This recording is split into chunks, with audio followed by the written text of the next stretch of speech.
No início a palavra era com Deus o Altíssimo. Na criação glória velada, em Jesus tudo que é Deus. Outro nome igual não há, outro nome igual não há. Só Jesus Cristo, homem Deus. Outro nome igual não há. Filho de Deus e Rei. Outro nome igual não há. Só Jesus Cristo. Se esvaziou e o céu deixou, sim. O Santo Deus homem se fez. Amor maior que o meu pecado, nada vai nos separar. Outro nome Amém. igual. Filipenses capítulo 3. A partir do verso 7, Paulo está fazendo uma série de declarações e muito conhecidas. Por exemplo, começa assim: mas o que para mim era ganho, reputei por perda por Cristo. E na verdade tem também por perda todas as coisas pela excelência do conhecimento de Cristo Jesus, meu Senhor, pelo qual sofri a perda de todas as coisas e as considero como esterco para que eu possa ganhar a Cristo. Ele começa a dizer, ser achado nele. E lá no 14, no final, ele diz, no 13, 14, irmãos, quanto a mim, não julgo que haja alcançado, mas uma coisa faço, e é que, esquecendo das coisas que para trás ficam, e avançando para as que estão diante de mim, prossigo para o alvo, pelo prêmio da soberana vocação de Deus em Jesus Cristo. Muitas pessoas questionam várias vezes comigo, talvez esse é um dos questionamentos que mais acontece com as pessoas, se realmente a graça fez uma obra no coração delas. Sempre essas perguntas são feitas diretamente a nós, e não de uma maneira geral, não é? Eu sempre digo que as pessoas têm dificuldades com perguntas que são diretas e que envolvem pessoas específicas, e há uma tendência em nós sempre querer dizer o que as pessoas querem ouvir. Então, uma pessoa vem e diz para você assim, eu não sei se a graça de Deus fez uma obra no meu coração, eu tenho às vezes dúvidas se eu sou um cristão verdadeiro, um homem regenerado. O primeiro impulso teu é dizer, lógico que você é, lógico, não, Deus, você tem que parar, é o nosso primeiro impulso, mas eu nunca ajo assim. Eu acho que se alguém tem dúvidas em seu coração, sobre a veracidade da obra do Espírito Santo em seu coração, é justo que essa pessoa leve a sério isso. E não é nada sábio partir do princípio simplesmente de que porque eu quero, ou porque eu quero dizer algo agradável, eu tenho que dizer à pessoa que aquilo aconteceu. E Matthew Henry, que é um dos puritanos mais doces, ele diz, onde quer que haja verdadeira graça, há um desejo por mais graça. Esse texto do apóstolo Paulo, ele está falando exatamente sobre a realidade de você ser um cristão, a realidade de você ser uma pessoa regenerada, algo que todos nós podemos olhar, aferir, e nós sabemos o poder que o foco intenso tem. Quando nós éramos crianças, nós costumávamos usar uma lupa comum, e pegava papel, acho que todo mundo já brincou assim, e colocava no sol até pegar fogo no papel, porque aquilo faz a luz solar, focaliza num só pedaço do papel com muita intensidade, e é óbvio que o papel lá no sol sozinho não ia pegar fogo, mas desse jeito, quando esse foco é colocado assim, ele tem um poder que se espalhando, ele não parece ter. Então, por exemplo, nós usamos, o ser humano, algo que faz isso com a luz e gera um poder enorme, que é é o raio laser, que é nada menos do que uma luz com coerência espacial, diferente da luz que nós usamos normalmente. A luz que a gente usa não tem coerência espacial. Quando você acende uma lâmpada, a luz vai para todos os lugares. É bom, porque senão não iluminava como está iluminando aqui. Mas ela não tem um foco, não é? Ela se espalha. E já o laser não, ela tem um foco, ela não se espalha. É por isso que você pode pegar algo com laser e apontar para algo que está 200 metros, 300 metros, e você vê que a mesma coisinha lá, porque aquela luz nunca se espalha. Ela tem um foco e ela fica ali naquela coerência espacial. Nós podemos dizer um monte de coisa a respeito do laser, né? Mas não interessa tanto. Ele também tem uma coerência, um foco do aspecto de luz. A luz contém todas as cores, não é?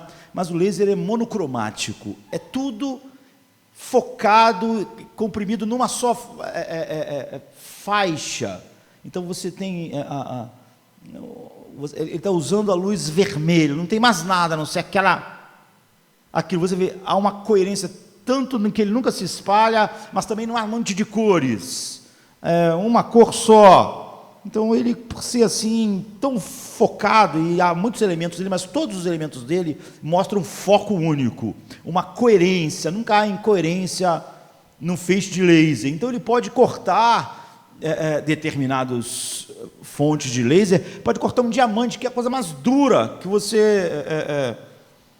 uma das coisas mais duras que nós temos. Ele é capaz, porque há essa coisa coerente, há essa coerência espacial. Então ele difere de todas as outras luzes que a gente usa. Então ele não vai em todas as direções, ele opera só numa frequência, uma frequência monocromática. Então ele tem um poder enorme, porque não é dispersado, porque não vai em várias direções, porque não está usando um monte de coisas. É isso que Paulo disse que um cristão é. É isso que ele está definindo ele, e o que o Evangelho faz em nós. O Evangelho é algo intenso, um foco intenso, um poder enorme, e ele transforma você em algo que é parecido com aquilo que causou você. Ou seja, o Evangelho causa você, e você se torna o mesmo tipo de coisa que causou você. Então Paulo diz, não que eu já tenha alcançado ou seja perfeito, mas eu prossigo para alcançar. Ou em algumas, no 12, no 14 ele diz, prossigo para o alvo. Esse prossigo do 14 e do 12, pressiono, é a mesma palavra grega que ele usa no versículo 6. Mas você vê que lá os tradutores traduziram por outra palavra. Ele diz, segundo a lei, eu fui zeloso, eu fui perseguidor da igreja. Quando ele fala que ele perseguiu a igreja, a palavra em grego é a mesma. É a mesma que ele diz, prossigo para o alvo. Agora você vê, por que a mesma palavra, no mesmo contexto, foi usada foi traduzida de maneira diferente? Porque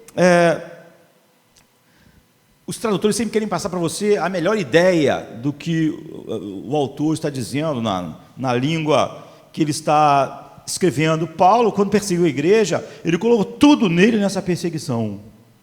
Cada fibra do seu ser. Ele perseguia a igreja. Então ele está dizendo assim, é assim que eu prossigo para o alvo. Não há dispersão. Não há esse foco único. É uma pessoa intensa. Há essa intensidade de foco em um só lugar, como um faixa de laser, numa só frequência. Ou seja, ele está dizendo o seguinte, eu reúno toda a minha vida e empurro numa só direção. Ela não se dispersa. Ela não vai para todos os lugares. Mateus 11, 12, diz assim, o reino dos céus sofre violência e os violentos o tomam por força. Desde o dia de João Batista até agora, diz, se faz violência ao reino dos céus e pela força se apoderam dele.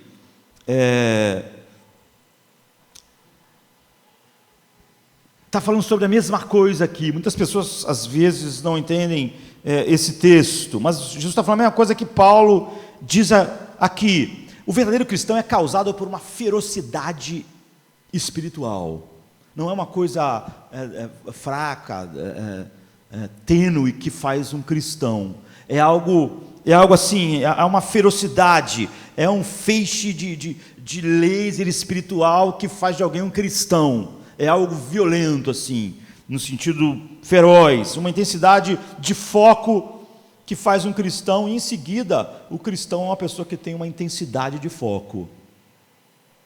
Ou seja, houve uma santa violência que o tornou cristão, e uma santa violência é o que caracteriza a sua vida, e esse é o reino de Deus. Então, é como se um feixe de laser tivesse feito de você um cristão, e depois o Evangelho te transforma num feixe de laser também. Uma coisa super poderosa e concentrada fez você quem você é, e depois você se transforma numa coisa poderosa e focada.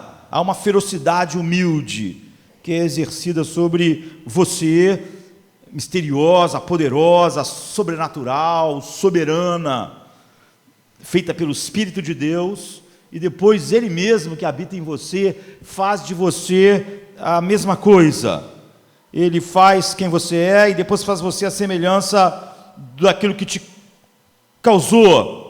Então, você vê que isso é muito importante, porque há muitas pessoas que dizem, olha, eu sou cristão, mas o cristianismo é só uma coisa entre muitas coisas na vida dela, de tal maneira que ela diz assim, eu sou um cristão, mas a minha fé é uma fé privada, não é? Eu não fico por aí, em todo lugar, e tal, Cristo, o Evangelho, não, é uma coisa privada.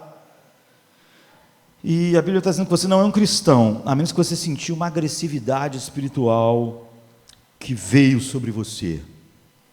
E em seguida você obtém a mesma coisa que fez de você cristão. Então se faz violência ao reino dos céus e pela força se apoderam dele bem.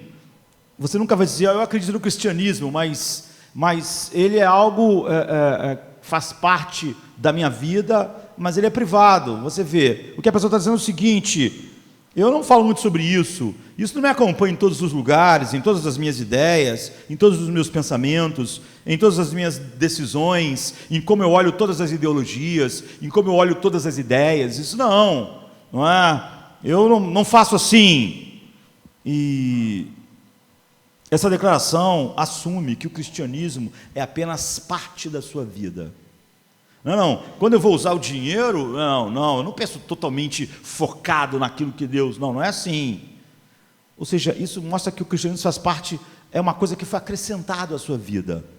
Ele faz parte da sua vida como outras coisas fazem parte da sua vida. Mas Paulo está dizendo que ser cristão significa que toda a sua vida é recolhida, como é a intensidade do laser, e é focada numa só direção. Tudo. Meu casamento está indo para aquela direção, meu dinheiro está indo para aquela direção, meu tempo se volta para aquela direção, minha carreira profissional está indo naquela direção. Tudo que é a vida é recolhido e direcionado num só ponto, assim, como o laser faz, com esse foco, com essa intensidade. Toda a sua vida é sobre a mesma coisa. O cristianismo não é só uma coisa na sua vida, entre outras coisas na sua vida. Tudo na sua vida é sobre uma coisa. Seu romance é sobre essa coisa, seu dinheiro é sobre essa coisa, sua vida é sobre essa coisa, tudo é sobre uma coisa só. Como resultado, você se torna uma pessoa de um enorme poder operando em você.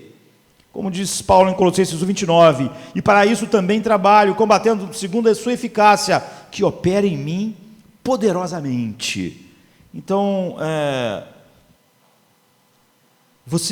quando alguém me diz isso, a questão é, você é uma pessoa passiva espiritualmente? Você é uma pessoa ocasional, religiosamente? Então as pessoas gostam de falar sobre radical hoje em dia, e quase sempre é um monte de bobagem quando as pessoas falam sobre cristianismo radical, vida espiritual radical. Essa é a única coisa radical que realmente está aqui no Evangelho. Então Paulo está dizendo no versículo 12, não que eu já tenha obtido tudo isso, eu prossigo para conquistar aquilo para o qual eu também fui conquistado. Você vê, ele está usando a mesma expressão, não que eu já tenha alcançado ou que seja perfeito, mas eu prossigo para alcançar aquilo pelo qual eu também fui alcançado. Ou eu procuro para aprisionar aquilo pelo qual eu fui aprisionado, aquilo pelo qual fui capturado. Então, um cristão é causado dessa maneira. E depois ele se torna esse mesmo tipo de coisa que causou ele. Então, a causa da vida cristã é uma ferocidade espiritual. É um feixe de luz totalmente intenso, como o laser é capaz de cortar um diamante. Há uma intensidade. Então, há duas tomadas de posses aqui. Porque houve a primeira tomada de posse, a primeira captura, a primeira coisa que foi alcançada, a outra coisa se torna uma necessidade. Você vê, não que eu já tenha alcançado, ou que seja perfeito, mas prossigo para alcançar aquilo pelo qual eu fui alcançado. Você vê, a perseguição de Paulo para alcançar não é a causa, é o resultado de ter sido alcançado. Todos que foram alcançados pelo que ele foi alcançado, passam a perseguir a mesma coisa, a ter o mesmo foco. Então, que ensino é esse?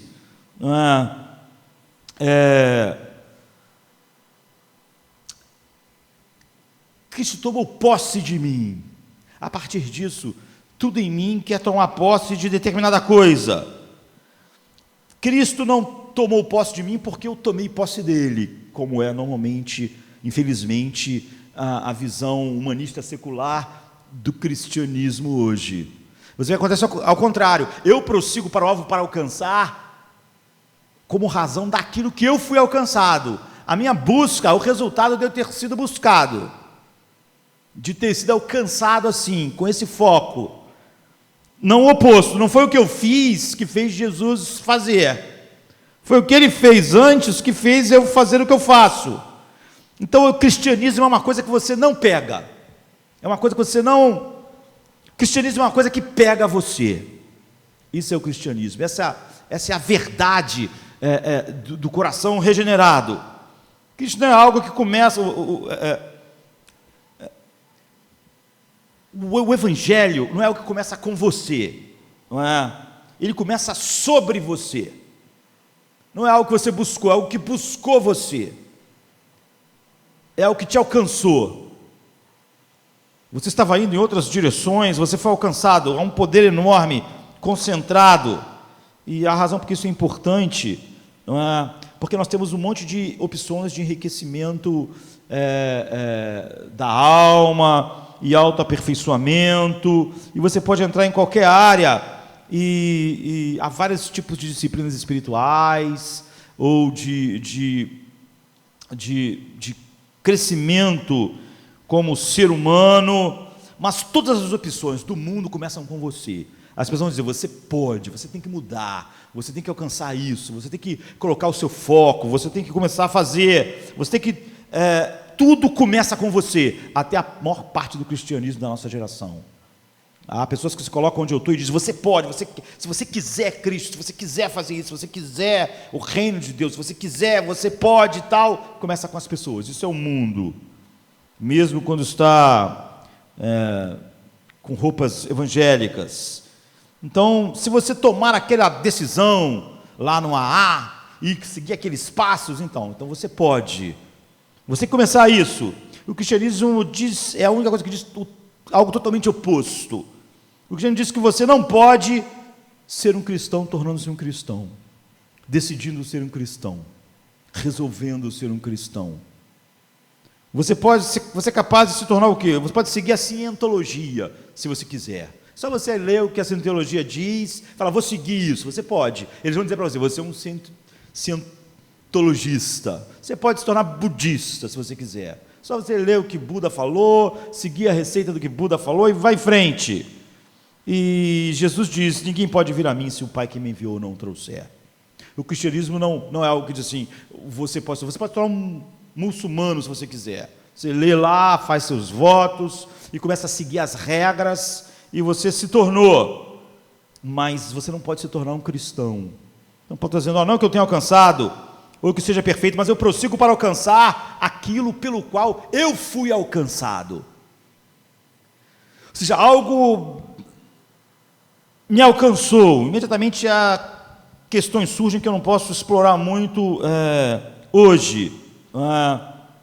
É óbvio que a experiência de regeneração de alguém não é igual. A do apóstolo Paulo, por exemplo, foi mais dramática, a de outras pessoas é menos dramática, de algumas pessoas é assim, como a de Paulo, a de outras pessoas vai com o tempo, a verdade, apesar daquilo acontecer num instante, a verdade daquela realidade vai se manifestando de uma maneira mais longa, mas a pessoa não percebe, às vezes, exatamente no momento em que tudo mudou, mas ela olha para trás e vê, houve um momento em que eu comecei a ver tudo diferente, em que alguma coisa me alcançou. As experiências externas são diferentes, mas o que acontece sempre é igual. Então, como eu sei que eu sou objeto desse poder concentrado, que nós falamos laser espiritual de Deus que nos transforma nisso, como eu posso saber que esse poder que Paulo disse que alcançou, ele me alcançou? Ele diz, não que eu já tenha obtido tudo isso, eu tenho sido aperfeiçoado, mas prossigo para alcançar aquilo pelo qual também fui alcançado por Jesus Cristo. O que a Bíblia diz é que todo mundo que foi realmente regenerado busca Deus de maneira intensa. Essa é aquilo que acontece. Paulo foi alcançado, então ele começou a buscar aquilo pelo qual ele foi alcançado. Se você foi alcançado por essa graça, imediatamente ela te redireciona a buscar aquilo pelo qual ela te alcançou. Então, intenso, o que é isso? Como a gente falou, a luz do laser, ela tem coerência espacial e essa intensidade. Você pode ser ultra religioso, mas você pode ser sempre casual. Aquilo é sempre algo periférico em tua vida. Aquilo é algo que não está nas profundezas de todas as coisas que você faz agora. Mas quando a verdadeira graça nos alcança, Paulo diz, nunca mais essas coisas são casuais para nós. Se Deus se revelou em Cristo, em você, você nunca mais vai tratar essas coisas de maneira casual. Aquilo começa a ter um foco intenso na sua vida, e você vai recolher toda a sua vida cada vez mais numa só direção. Porque quando a gente quer atingir algo, mesmo com uma coisa que não tem muito peso, se você quer acertar aquele extintor ali, eu estou com uma folha na mão, o que eu faço? Eu não jogo a folha, eu não vou acertar.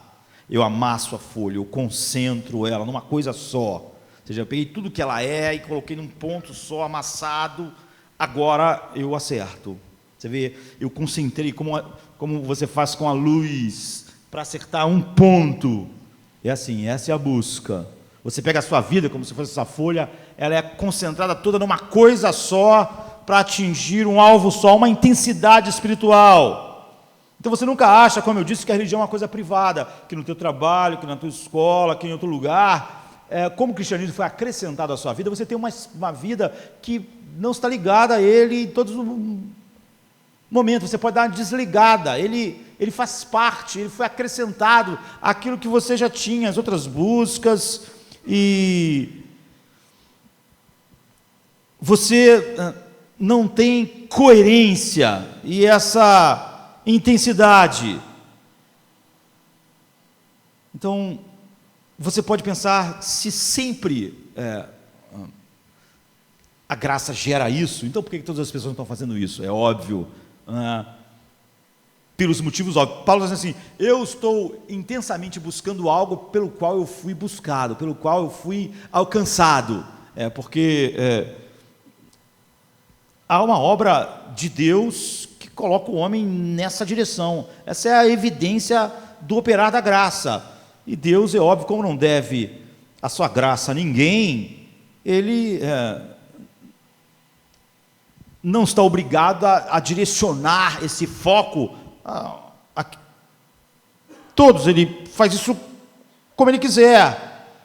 E o fato, nas nossas vidas, nós louvamos a Deus por Ele contar a nossa história, não é? E nós queremos que Ele faça isso na vida de tantos quantos Ele quiser, mas nós nunca estamos com dificuldades com a nossa própria história, por causa das muitas histórias. Quando Jesus falou para João 21, 21, Pedro, você sabe que você vai morrer como Marte? Você sabe que você não vai morrer de morte natural, você não vai ficar velhinho e morrer com a sua família, você vai ser assassinado. E Pedro, a gente sabe que falou assim, mas de João? O que Pedro está dizendo é o seguinte, eu quero saber a história de tudo, eu quero saber toda a história, mas há algo doce assim, que Deus está falando para Pedro. Pedro está dizendo assim, para você, Pedro, eu vou contar a tua história, a história de João, eu não vou contar para você, eu estou contando a tua história, é o que Deus está fazendo com todos nós, que fomos de fato chamados por Deus. E se você encontra no seu coração insatisfações espirituais, mas que são simplesmente tênues, não te leva a um foco, ou não são constantes, né? Há pessoas que parecem ser extremamente focadas, mas é por tão pouco tempo, é tão intermitente, né?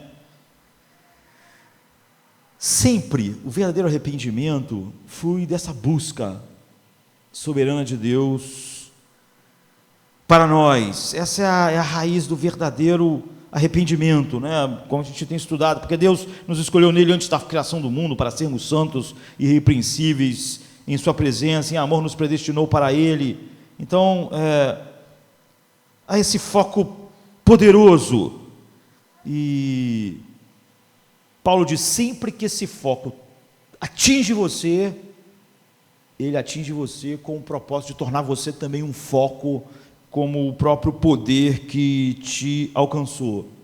E você não estava buscando, não era o que você queria, não era o que naturalmente você nasceu pensando. É como a família Darling, eu diria, o Andy, Michael, John, as grandes aventuras são assim, não é? As grandes aventuras, os grandes livros de aventura e filmes de aventura, nunca é uma pessoa acordando dizendo assim, eu quero uma aventura. Não é assim que acontece.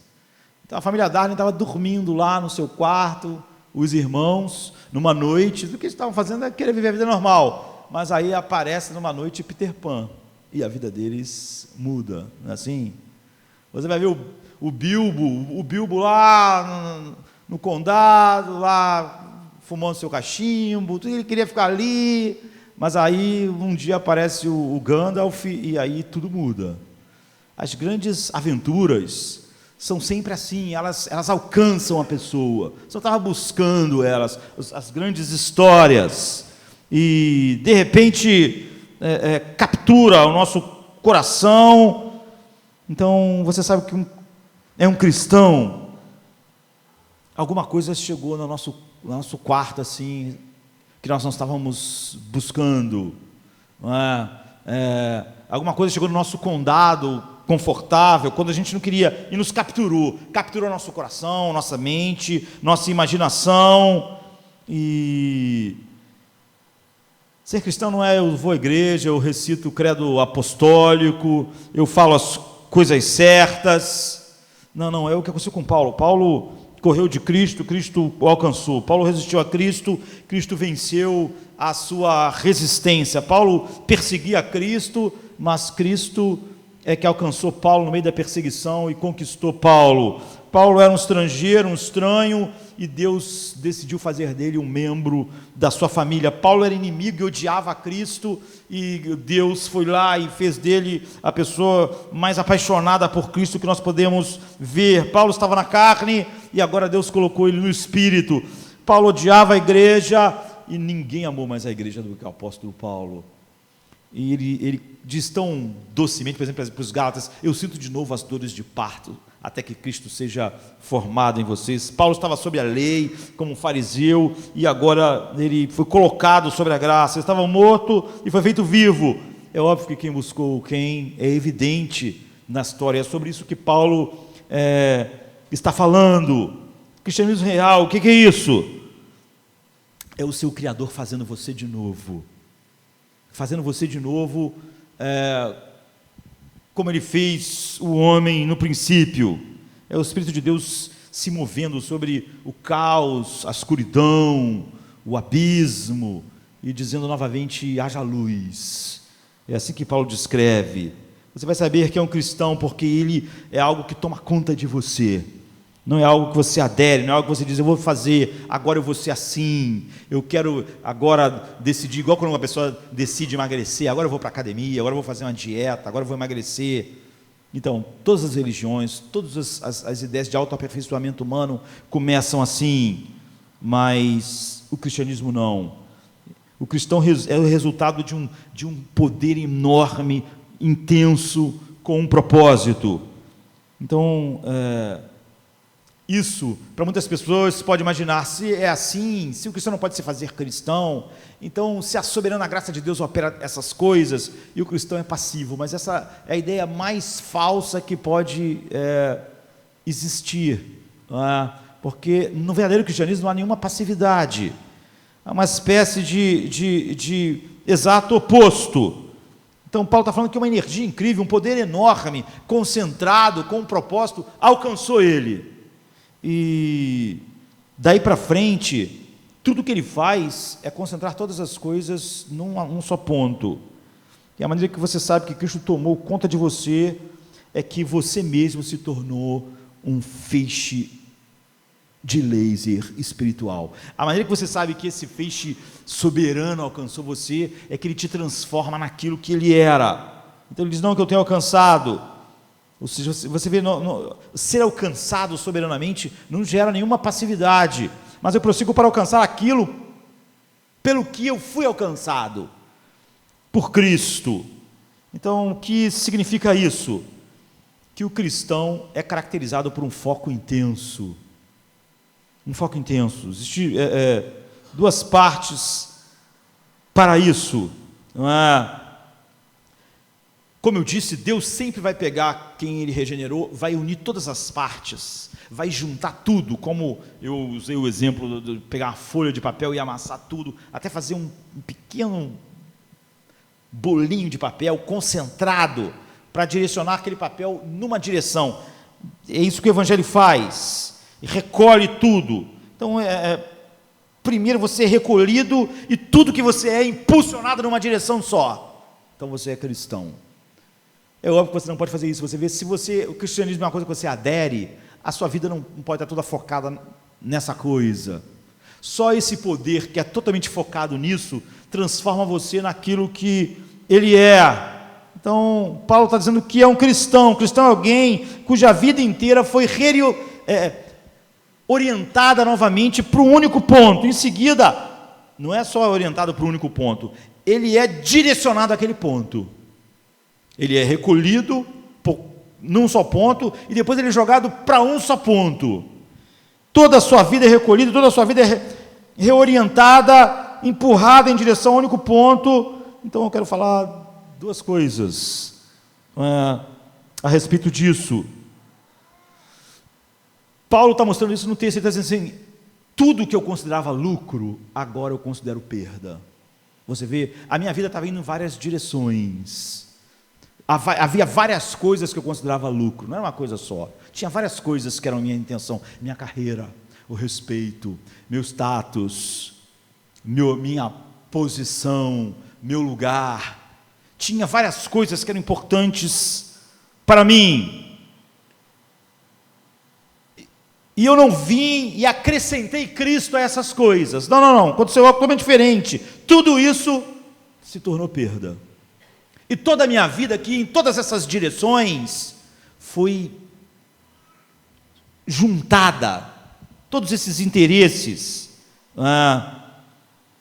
Foi tudo juntado numa coisa só. Então, ser cristão não é estudar uma doutrina.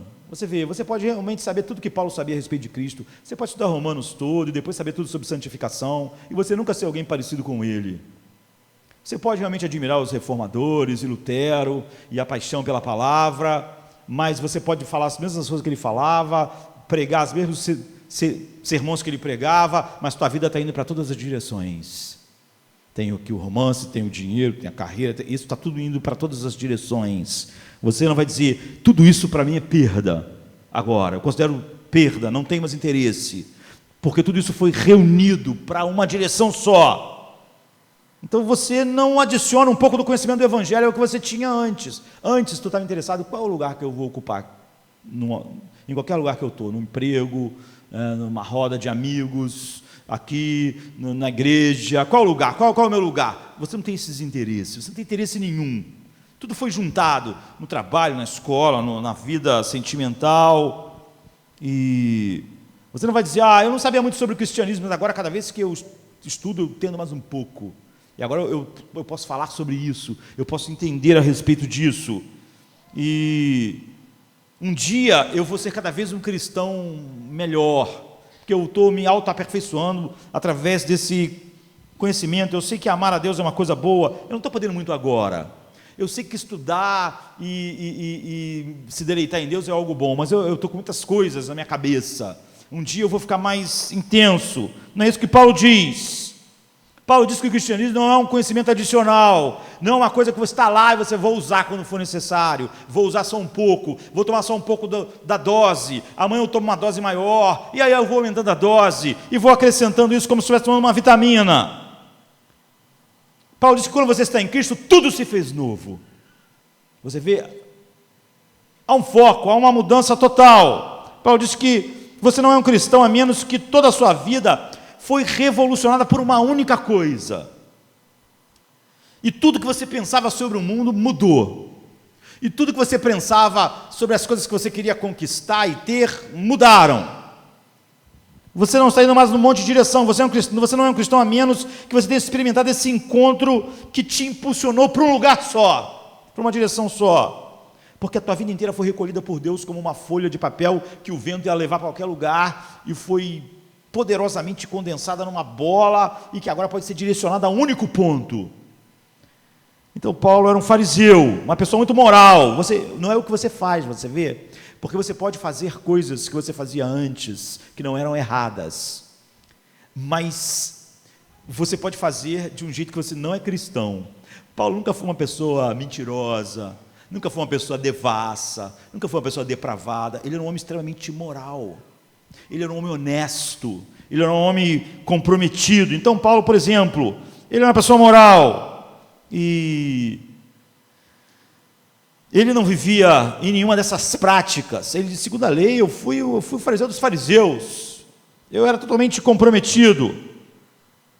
Então é óbvio que Paulo mentia, eventualmente, mas isso não caracterizava a vida dele, porque ele tinha esses escrúpulos. Agora, como cristão, a mentira também não. Então você pode pensar, então qual a diferença? Ele tinha um foco em ler a palavra, em todas essas coisas antes. Agora ele também tem. Então qual a diferença? Ele era um fariseu, ele não vivia mentindo de maneira sistêmica, e muitas coisas na vida de Paulo, se as pessoas olhassem, não mudou nada. Ele não fazia as coisas que ele não fazia como cristão antes. Ele não era um cara que vivia uma vida totalmente devassa e de repente começou a viver uma vida diferente. Ele viveu sempre uma vida extremamente que parecia comprometida com Deus e com as verdades que você lê no Velho Testamento. Então você pode perguntar, então onde está a grande mudança? Paulo diz, é completamente diferente, você não entende. Eu não faço as mesmas coisas que eu não fazia antes, mas é totalmente diferente. Eu agora olho para a honestidade. O cristão, ele não olha para nada mais igual, ele diz. Há um foco intenso. Eu olho para a honestidade agora de uma maneira totalmente diferente. Porque nesse texto ele diz, eu não quero a justiça que vem da lei. Ou seja, Ele diz no versículo 9, eu quero ser encontrado nele, não tendo a minha própria justiça que procede da lei, mas a que vem mediante a fé em Cristo, a justiça que procede de Deus, e se baseia unicamente na fé. Em poucas palavras, Paulo está dizendo o seguinte, a razão pela qual eu sou honesto agora, é uma razão totalmente diferente da qual eu era honesto antes. Antes eu era honesto, mas a razão é totalmente diferente. Quando eu era um fariseu, eu sabia que era errado mentir, e eu tentava de todas as formas não mentir, e quando eu mentia eu me arrependia. Então eu era honesto, eu era super honesto, mas eu fui honesto para ser o meu próprio salvador. Eu fui honesto para obter uma justiça.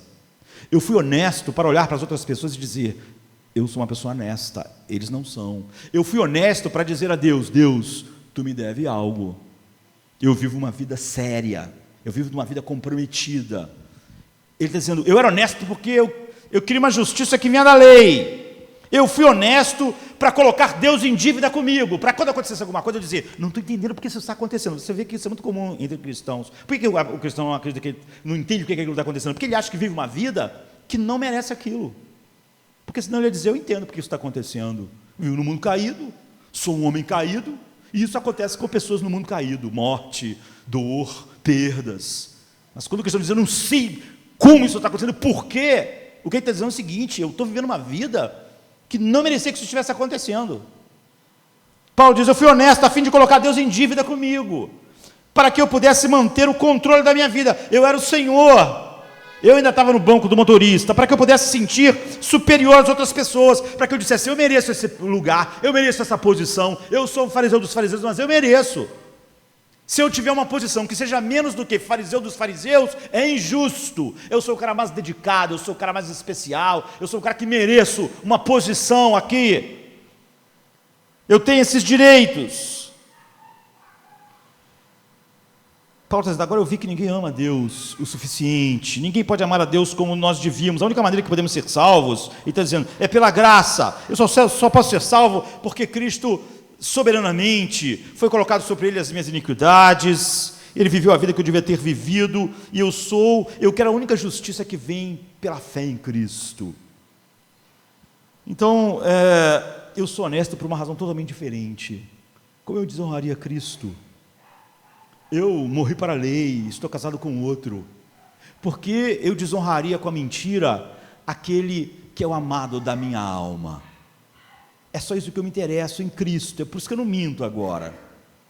Eu não minto para obter justiça, não minto para me comparar com as outras pessoas, não minto para achar que eu mereço uma posição, eu não minto para que Deus fique em dívida comigo, porque eu sei que Ele nunca está em dívida comigo. Por que eu não minto? Por causa de Cristo. E se você vê, a minha vida basicamente é igual a quando eu era um fariseu, eu não faço as coisas que eu não fazia, mas a razão é totalmente diferente. Você vê, você pode fazer tudo o que a Bíblia diz e ser tão somente um não cristão. Porque a razão não é diferente. Paulo diz, por que eu sou honesto? Porque eu estou prosseguindo para o alvo por aquilo que eu fui alcançado. É por isso que eu sou honesto. Eu estou focado num alvo, e a minha honestidade está ligada a isso, a esse alvo. Não tem nada a ver com a justiça, com a comparação, com Deus ficar em dívida comigo. Como um fariseu, ele diz, Deus me faz coisas e me alcança, porque eu alcancei Ele com a minha obediência, com o meu compromisso. Agora ele está dizendo, não, agora eu estou indo nessa direção, porque Deus que me alcançou. Prossigo para o alvo da soberana vocação, para o qual eu fui alcançado. Eu fui alcançado para algo, e é por isso que eu estou indo nessa direção. Então ele vê tudo sobre ele de forma diferente, porque o seu motivo sempre é diferente. O motivo de Paulo sempre é Cristo. Por isso que eu disse que Paulo sempre sabia lidar com as frustrações. Ele não tinha arroubos ministeriais, como é tão comum hoje. Paulo queria ir para a Espanha, mas você não vai para a Espanha, então não tem problema. Porque ele tinha um alvo. Ele queria ir para a Espanha por causa de Cristo. Você não quer que eu vá para a Espanha? Por quê? Então eu ia continuar querendo ir para a Espanha. E por que isso ia ser uma frustração? Eu queria ser pastor para a glória de Cristo. Mas se Cristo não me direcionou a isso, então por que isso seria uma frustração para mim? Você vê, Paulo é honesto por causa desse alvo, Paulo exerce o ministério por causa desse alvo, tudo diz respeito a uma coisa só, tudo foi juntado e apontado para aquilo. Então como é que um cristão é cristão e não é um fariseu? Não é pela sua obediência. É por isso que grande parte do que se prega sobre santidade não tem nenhuma relação com a santidade. Quando Paulo era um fariseu, ele podia olhar para as pessoas que estavam melhor do que ele, ou que estavam numa posição melhor do que ele, e se sentir, eu tenho que alcançar isso aí, hein? Eu tenho que chegar nesse ponto. Ou ele olhava para as pessoas que estavam abaixo dele e podia se sentir bem e dizer, olha, eu estou melhor. Ele está dizendo agora em Cristo, eu vejo que não há diferença. Eu sou o apóstolo Paulo, mas quando eu olho para aquele irmãozinho ali que não é o apóstolo, não está escrevendo os livros do Novo Testamento, eu não digo ele é menos espiritual, eu digo foi a graça. Eu digo assim, se o que você tem você recebeu, por que você se gloria como se não tivesse recebido? Qual a diferença entre eu e aquele irmãozinho? Zero, não tem diferença nenhuma. E quem está acima de mim? A graça está fazendo isso. A graça colocou essa pessoa nesse lugar. Como eu não tenho mais aquelas motivações antigas, então eu estou feliz. Você vê, ele agora podia olhar para quem estava abaixo, quando ele era fariseu, quando ele olhava para quem estava abaixo, ele se sentia melhor, mais espiritual, mais alguma coisa. Quando ele olhava alguém para cima, ele se sentia mal, eu estou perdendo, esse cara está numa posição aqui. Ele diz, agora acabou a diferença. Tudo é sobre Cristo. Se você é um cristão, você nunca vai desprezar ninguém, e nunca vai se desprezar porque alguém foi levado por Deus a algo. Você sabe assim, você pregou o evangelho e não se converteu ninguém, igual Jeremias. Ou você pregou o evangelho e se converteu todo mundo, igual Jonas. Não tem importância. Não tem importância. De fato, você vai até ver que Jeremias é uma pessoa muito mais madura e um exemplo para nós do que Jonas é um mau exemplo. É o que você não deve ser. Não é? E Jeremias é o que você deve ser. Então, um teve 100% de conversão e o outro 0. Não tem importância. Eu prego a verdade, eu estou pegando a mesma verdade que Spurgeon. Será que vai se converter? As mesmas pessoas que Spurgeon? Isso não tem a menor importância. Porque não é esse o alvo com o qual eu fui capturado e apontado. Então, eu não tenho sonhos ministeriais, eu tenho um alvo, e esse alvo não são essas coisas. Eu juntei tudo, minha vida que a compõe, trabalho, esposa, filhos, tudo, e está indo numa direção só, não está indo em várias direções a minha vida. Então, você percebe que é salvo tão somente pela graça. A razão de você ser honesto, você vê no caso de Paulo, que já era honesto antes, já era comprometido antes, já lia a Bíblia igual um louco antes. Só que ele diz, eu leio agora por outra razão. Não é? Eu não me sinto mais espiritual, eu não sinto nenhuma justiça vindo disso. Sou mais justo. Vou comparar quanto eu leio com quanto o outro lê. Quantas horas você lê a Bíblia? Perdeu. Foi para trás. Não. Eu não leio mais a Bíblia como um fariseu. Antes eu lia para Deus ficar em dívida comigo. Deus, estou lendo a Bíblia 3 horas por dia. Agora você deixa acontecer isso? Não, agora eu só tenho uma justiça que vem pela fé em Cristo. E é por isso que eu leio a Bíblia, por causa de que eu quero ver Cristo, eu quero buscar Cristo, eu quero encontrar mais da beleza de Cristo. A razão pela qual eu leio a Bíblia, eu li a mesma quantidade de Bíblia que eu lia quando era fariseu, mas a razão é totalmente diferente. Então, o cristão recolheu a vida e foi toda numa direção só. Você aplica o evangelho a tudo. Você, quando ouve uma ideologia, uma ideia, você não pensa assim, não, vamos separar as coisas. Você nunca separa as coisas. Você sempre é o que você é, sabe? Há uma coerência, como uma coerência no laser lá, há uma coerência em você, em todos os lugares. Todos os lugares, tudo é a respeito de Cristo. Não é tudo a respeito de Cristo na igreja, no seu quarto orando, em tudo. Em todo lugar. Sua atitude em relação a tudo muda, em relação a seus pais, em relação ao trabalho, em relação aos irmãos, em relação à igreja, em relação a cargos na sua empresa, tudo mudou, nada mais é igual. Você pode dizer assim, mas isso aí parece um fanático, pastor. Não parece. Eu vou dizer o que você quer que é um fanático. Fanático é alguém que não é intenso. Você pode pensar assim, o fanático é intenso, o fanático não é intenso. O fanático é totalmente oposto ao que Paulo está dizendo. Uma pessoa fanática, e tem um monte de gente fanática, não é? Mesmo quando parece que o fanatismo dela está ligado a uma coisa que você acha boa. O fanático ele não juntou todas as coisas e foi numa direção. Ele é muito menos intenso do que devia ser, por isso que ele é fanático. Por exemplo, o cara é fanático na verdade, em pregar a verdade, em ser a verdade, por causa de Cristo, falando da verdade. Tá fanático, assim, tá ali. Por que ele causa tanto problema? Porque ele não é intenso em ser humilde igual a Cristo. Ele não é intenso em ter domínio próprio igual a Cristo. Você vê, a intensidade dele está toda numa coisa só. A intensidade não é em tudo que Cristo é. Então, a verdade passa a ser só um negócio, um pedaço de pau, que ele bate em todo mundo. Para ele, a verdade é um martelo. Então, o que você faz com o martelo? Martela. Ele sai martelando. O fanático é alguém que só uma parte da sua vida, o casamento dele não tem esse foco em Cristo, em glorificar Cristo.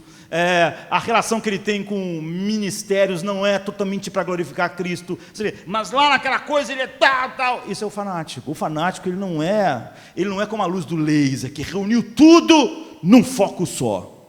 Ele pegou uma coisa. É totalmente desequilibrado. É totalmente diferente do que Paulo está dizendo. Porque o verdadeiro cristão, ele reuniu tudo num foco só. Então ele nunca tem a verdade sem o amor. Ele sempre fala a verdade em amor. Ele é cheio de verdade, mas como Cristo ele é cheio de graça e verdade.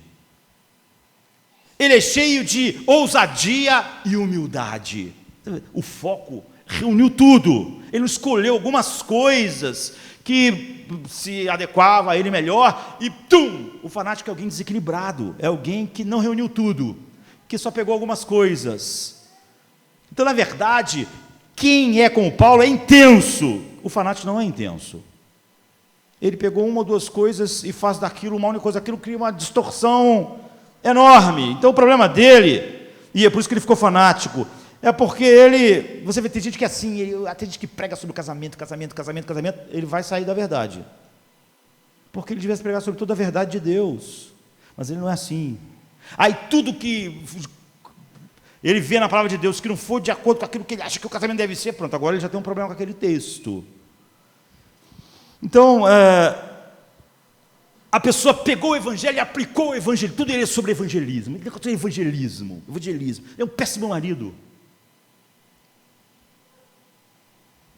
Ele é arrogante, porque ele reuniu tudo sobre evangelismo, tudo que ele pensa é sobre evangelismo. Isso é o fanático. O fanático é uma desgraça.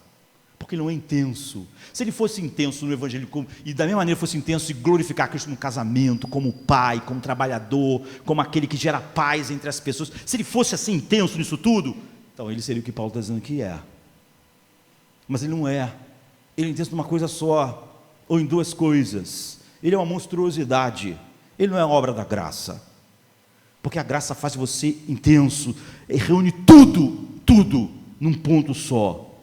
E tudo é direcionado para uma coisa só. Então, não é que o fanático é muito intenso, ou de fato intenso. É que eles não são suficientemente intensos. Se ele fosse intenso em ser humilde, como ele é intenso em evangelizar, então, você vê, as coisas teriam equilíbrio. Se ele é intenso em pregar a verdade, como ele é intenso em orar quando está sozinho, então você vê, o que gera o fanatismo é exatamente não ser intenso, não está tudo focado no mesmo ponto. Então eles não pegaram sua vida toda e redirecionaram pelo evangelho. Há um monte de coisa na vida do fanático que não é direcionada pelo evangelho, só uma coisa ou outra, e só aquilo é pressionado. Isso é o que é o fanatismo. O evangelho verdadeiro, o coração regenerado, tudo foi orientado de novo, tudo, pegou tudo, casamento, trabalho, juntou tudo numa bola assim, firme, para direcionar num só ponto. Tudo aquilo que Cristo é, o prisma de coisas que Cristo é. Sabe, quando ele diz, vinde a mim, porque eu sou manso e humilde de coração. Tudo que Cristo é. E alguém podia falar outra coisa, mas se você é intenso assim, você vai viver sempre preocupado. Você nunca vai relaxar, mas não é verdade. Não é? Porque exatamente quando você é assim, você relaxa. Você vê Paulo, ele está dizendo aqui no texto dele, que ele finalmente relaxou na vida. Porque ele disse assim: eu considero agora tudo como perda, por causa desse único ponto. Então, a tua saúde está indo embora. Tá, tudo bem. Você, em vez de pregar o teu ministério, você vai ficar na cadeia. Então, tudo bem. Porque eu só tenho um foco. Eu só tenho um ponto. Em vez de você ficar... O que faz você tenso é que você tem 30 focos, 50 focos, e vê eles sempre sendo ameaçados. Não é? E agora o cristão, Paulo diz: eu considerei tudo por perda, por amor a Cristo. Agora nada na vida fica me impressionando. Em vez de você falar que eu fico tenso, eu o oposto.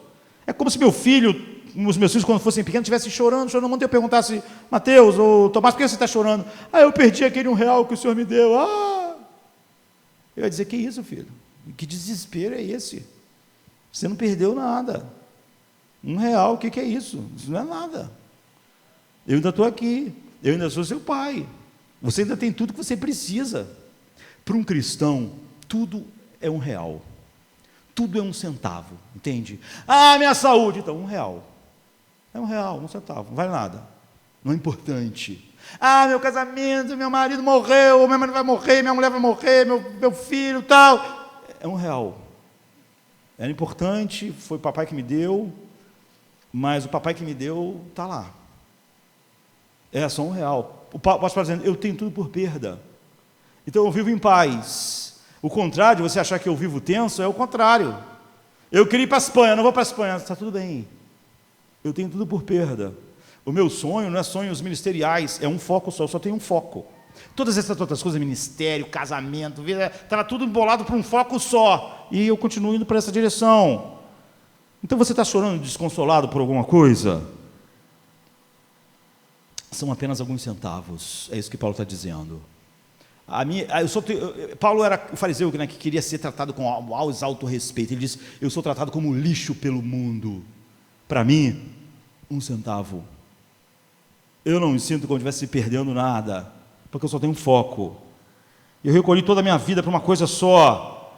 E isso faz a gente ter equilíbrio. Você vê, eu tenho a máxima intensidade, mas não me parece nada como fanático. O fanático não tem muita intensidade. Ele escolheu 1 ou 2 coisas nas quais ele está impulsionando a vida dele, mas não é o evangelho que orienta a vida dele toda. E é isso que faz ele fanático, tão desequilibrado. Não é? E nós temos que encerrar dizendo: que ponto é esse? Paulo diz: eu reúno tudo para ir na direção daquilo que eu fui alcançado. Eu corro, eu não julgo que eu alcancei. Eu deixo tudo que ficou para trás e prossigo para o alvo daquilo para o qual eu fui alcançado. Eu prossigo para alcançar aquilo que eu fui alcançado. Agora, alcançar o quê? O que Paulo quer alcançar? O que caracteriza o cristão? O que ele está empurrando toda a sua vida naquela direção? O que é? Paulo diz, ele já tinha dito no versículo 14, só existia uma coisa que ele estava buscando. Esse era o alvo dele. É isso que ele disse que ele não julgava que tinha alcançado. É isso que Matthew Henry estava falando, que nós mencionamos no início. Paulo diz assim, no 13 e 14, uma coisa eu faço. Está vendo? Está vendo com esse ponto que toda a vida do cristão foi reunida, tudo, casamento, as coisas que compõem a vida, e tudo tem uma direção só. Uma coisa eu faço. Que me esquecer as coisas que foram para trás, eu avanço para as que estão adiante, prossigo para o alvo, a fim de ganhar o prêmio do chamado celestial de Deus em Cristo. E no versículo 10, ele explica qual é o alvo. E ele diz assim: eu quero conhecer Cristo e o poder da sua ressurreição e a participação dos seus sofrimentos, tornando-me como Ele em sua morte. Então deixa eu terminar com isso. Você sabe como você realmente teve uma verdadeira experiência do chamado regenerador, né, que faz você ser esse feixe de laser espiritual, te transformou nesse feixe que busca uma só coisa. Paulo está dizendo: eu não alcancei ainda. Você pensa: o que Paulo não alcançou ainda? Irmãos, não penso que eu mesmo já tenha alcançado no 13, né? Ele está insatisfeito com o conhecimento de Cristo. Ele diz: eu quero conhecê-lo. Minha vida é toda sobre isso. Não há nenhuma parte da minha vida que é sobre outro assunto. Tudo que eu faço, em todas as coisas da minha vida, é para conhecer Cristo. E se ele acha que eu vou conhecer melhor ele na cadeia do que na Espanha, está tudo bem, porque eu estou prosseguindo para este alvo. Eu quero conhecê-lo, eu quero ter comunhão com os seus sofrimentos, eu quero me assemelhar ao que ele é. Eu não tenho ministério porque eu acho isso bom, é só porque eu quero conhecer Cristo. Eu agora trabalho e o foco do meu trabalho é conhecer Cristo. Tudo que eu faço é para conhecer Cristo. E esse é o homem que nos parece mais conhecer Cristo que já existiu. Mas ele diz: o que eu quero? Conhecê-lo. É isso, uma verdadeira graça que nos transformou em Cristo, sempre nos faz ter mais necessidade de Cristo. Esse era o alvo. E é por isso que a grande oração de Paulo pelos Efésios é uma oração a respeito disso. Todas as orações dele são assim. Mas ele diz assim: por essa razão eu me ajoelho diante do Pai, do qual recebe o nome toda a família nos céus e na terra, e eu oro para que, com a sua gloriosa riqueza, ele fortaleça no íntimo do seu ser com poder, por meio do Espírito Santo, para que Cristo habite em seus corações mediante a fé, e oro para que vocês, arraigados e alicerçados em amor, possam juntamente com todos os santos compreender, entender a largura, o comprimento, a altura e a profundidade, e conhecer o amor de Cristo. Ele diz, você vê que ele vem falando: eu quero que vocês sejam arraigados, cheios do poder do Espírito, que Deus faça isso, que faça aquilo, para uma única coisa: para que vocês possam conhecer Cristo, e conhecer o amor de Cristo que excede a todo entendimento, para que vocês sejam cheios de toda a plenitude de Deus, aquele que é capaz de fazer infinitamente mais do que tudo que pedimos ou pensamos, de acordo com o seu poder. Da maneira que você sabe que Deus conhece verdadeiramente Deus, que você conhece Cristo, é que a sua paixão, que reúne todas as coisas, é uma paixão por conhecer mais de Cristo. Esse é o alvo para o qual Paulo está querendo ir: conhecer Cristo, conhecer mais de Cristo. Então, o estômago, ele se cansa de iguarias, por mais que elas sejam boas, mas o que Paulo está dizendo é que um homem regenerado nunca se cansa de conhecer Cristo, que ele pressiona todos os pontos da vida com isso. Se o espinho na carne vai fazer ele mais parecido com Cristo e conhecer mais da graça de Cristo, então ele acha que isso é uma bênção na vida dele. Então, você conhece algo assim? Você conhece algo disso que Paulo está dizendo?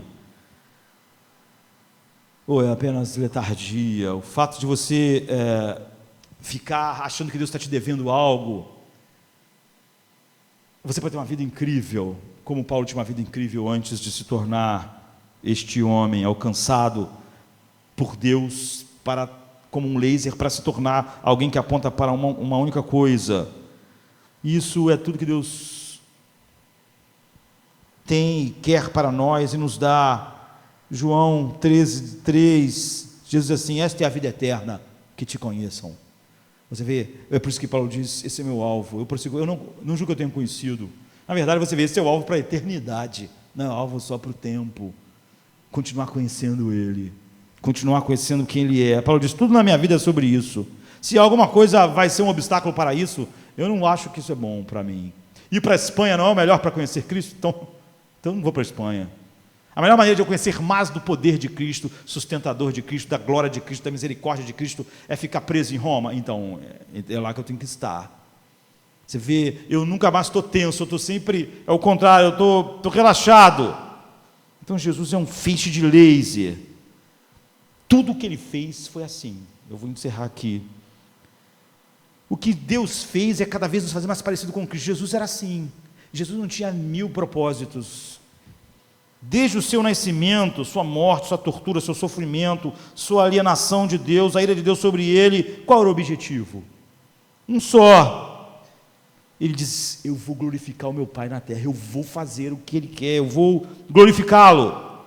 Isso é tudo sobre Cristo. Toda a sua vida girava em torno disso.